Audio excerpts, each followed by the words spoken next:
सो हुआ क्या था ना, कुछ इंडियंस को नाइजीरिया में बंदी बना लिया गया। टोटल कितने? 16 इंडियन सेलर्स को, सेलर्स शिप लेके गए थे क्रूड ऑयल वहाँ से उठाने, कच्चा तेल, और वहाँ से उठा करके कहीं और ले जाना था उन्हें। तो 16 इंडियन सेलर्स का वो एक शिप था, ओके, जो नाइजीरिया जा रहा था। नाइजीरिया गया, उन्हें 10 महीना के लिए कैद कर लिया गया क्योंकि उनके पास पेपर नहीं थे, और ऐसा प्रतीत हुआ था कि वो क्या कर रहे हैं, चोरी कर रहे हैं क्रूड ऑयल का। कच्चे तेल की चोरी करने के जुर्म में उन्हें 10 महीने के लिए जेल में रख दिया गया।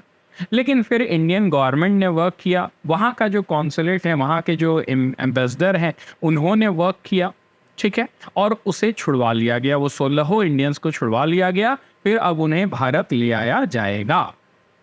ये समझ में आया बात? अब क्यों इम्पोर्टेंट है? उतना इम्पोर्टेंट तो है नहीं, पर दो चीज़ यहाँ से इम्पोर्टेंट निकलता है। मैंने पहले भी बोला है कि जब भी कोई देश आए, देश का बॉर्डर देख लो, कहाँ लोकेटेड है देख लो, ओके। क्योंकि अभी देखो ना, कुछ दिन पहले ही हम लोगों ने क्या पढ़ा था, बुर्किना फासो पढ़ा था ना, और माली पढ़ा था। माली में हम लोगों ने क्या देखा था कि माली में जिहादिस्ट एक्टिविटी बढ़ रहा है, और बुर्किना फासो में कू हुआ है, माली भी उसी के माली में भी हुआ है, और जिहादिस्ट एक्टिविटी इतना बढ़ गया है कि वो बुर्किना फासो की तरफ बढ़ रहा है। कुछ दिन पहले बेनीन के बारे में भी हम लोगों ने पढ़ा था कि बेनीन में क्या है, कुछ जर्मनी और बेनीन का रिलेशनशिप में पढ़े थे। जर्मनी ने कुछ आर्टिफैक्ट जो थे वो बेनीन को वापस किया था, ठीक है, जो गुलामी के समय में उनसे छीन करके यूके गया, फ्रांस गया, और वहाँ से फिर जर्मनी गया।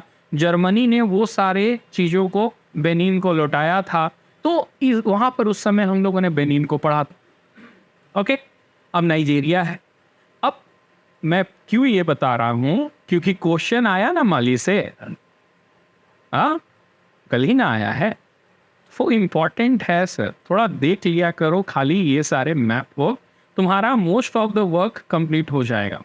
पूरा जो तुम्हारा ये है यूपीएससी का क्वेश्चन, उसमें 10 से 15 ऐसे क्वेश्चन होंगे जिसमें कि देशों के नाम तो जरूर होंगे, ओके, कहीं ना कहीं रिलेशन होगा, और जब नाम है कंट्रीज के तो वो करंट अफेयर से रिलेटेड हैं, कहीं ना कहीं से वो जरूर रिलेटेड होंगे, वो न्यूज़पेपर से ही है। ये बात समझ में आती है? ओके, आती है तो पढ़ते क्यों नहीं?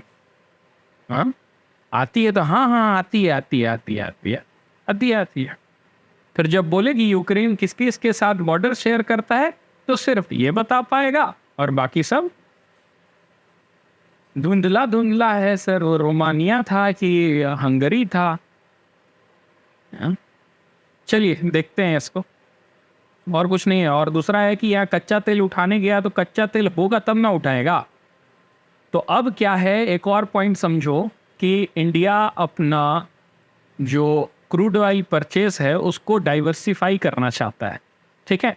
अब कहाँ से उठाता है इंडिया सबसे ज़्यादा तेल? अपना जो तेल है वो वेस्ट एशिया से उठाता है, ठीक है। वेस्ट एशिया में भी कहाँ, सऊदी अरेबिया हो गया, इराक हो गया, ईरान हो गया। ईरान में थोड़ा सा प्रॉब्लम आ रहा है, उसके ऊपर सैंक्शन लगा है इसलिए, ठीक है। तो ये सारे कंट्री, यूएई हो गया, कुवैत हो गया, कतर हो गया, यहाँ से उठाता है भारत।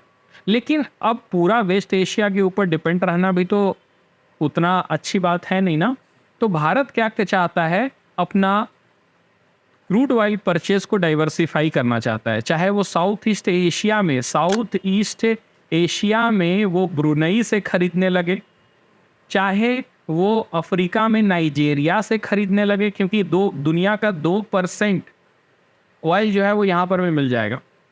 चाहे भारत वेनेजुएला से खरीदने लगे, लेकिन यहाँ भी दिक्कत है, यहाँ पर भी सैंक्शंस लगा हुआ है। चाहे वेनेजुएला के बगल का जो कंट्रीज है गुएना, ठीक है, वहाँ से खरीदने लगे।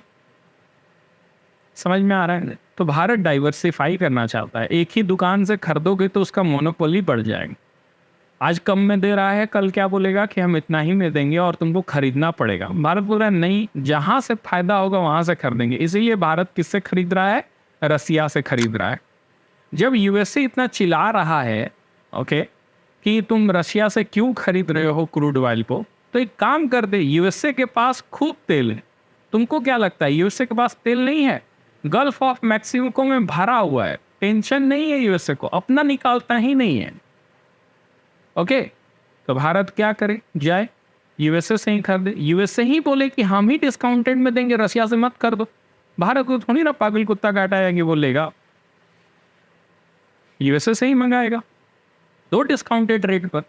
भारत ने साफ साफ बोल दिया है कि हम वही करते हैं ना जो हमारे लोगों के लिए बेनिफिशियल, उसके अलावा हमको और ना कुछ समझ में आता है ना हमको समझने की ज़रूरत। तो ये जो तुम्हारा 16 इंडियन सोल्जर वाला कहानी था, वो 16 इंडियन सोल्जर वाला कम था। वर्ल्ड ज्योग्राफी से नाइजीरिया का लोकेशन, ओके, वेस्ट अफ्रीका में है। नाइजीरिया अपना बॉर्डर बेनिन के साथ, नाइजर के साथ, उसके बाद फिर ये कौन सा है, चैड के साथ, कैमरून के साथ शेयर करता है। ठीक है, और देखो ना कॉन्गो है, कॉन्गो से तो क्वेश्चन आया ही है इस पर, कॉन्गो नदी कहाँ से बहती है, और उसमें शायद नाइजीरिया भी एक ऑप्शन है। ठीक ना, कल का जो क्वेश्चन है शायद मुझे इतने अच्छी तरह से याद नहीं है, नाइजीरिया है ना ऑप्शन। तो कॉन्गो से बहता है जो नदी, वो ऑफ कोर्स नाइजीरिया से तो नहीं बहता है। ठीक, बहुत अच्छी बात है।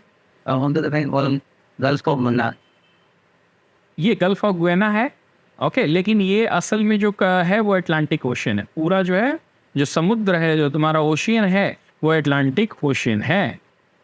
अच्छा, ये भी है, इसको भी देख लो कितना परसेंट है नाइजीरिया का। देखो 2% है ना नाइजीरिया का। ओके, नाइजीरिया भी एक बड़ा प्लेयर बन सकता है ऑयल एक्सप्लोरेशन में। और इसमें देखो ऑयल एक्सप्लोरेशन में सबसे इंपॉर्टेंट बात यह है ना कि भारत निकाल सकता है इन लोग के लिए तेल। भारत जब रशिया के लिए सखालिन आइलैंड में ओएनजीसी काम करता है, ओएनजीसी भारत का, ठीक है, ओएनजीसी विदेश जो है वो रशिया में सखालिन आइलैंड में इंडिया का इन्वेस्टमेंट है, वहाँ से तेल निकालता है। तो क्यों नहीं वो नाइजीरिया जैसे कंट्री, वियतनाम में भी भारत का है, वियतनाम में भी जो साउथ ईस्ट एशियन नेशन है, वियतनाम में भी ओएनजीसी का वर्क है। तो भारत चाहे तो नाइजीरिया जैसा, ये सब जो छोटे छोटे कंट्री है, नाइजीरिया होते हैं या फिर तुम्हारा वियतनाम होते हैं, उन सब के लिए भी वो तेल निकाल सकता है। तो यहाँ पर बहुत बड़ा एक मार्केट है, you can see out here. सबसे ज़्यादा सऊदी अरेबिया का होगा, 16% यूएसए का नहीं निकालता है ये। सऊदी अरेबिया है, रशिया है, ठीक है, ईरान है, इराक है। भारत इराक के ऊपर ज़्यादा ये रहता है, इराक और सऊदी अरेबिया। ओके।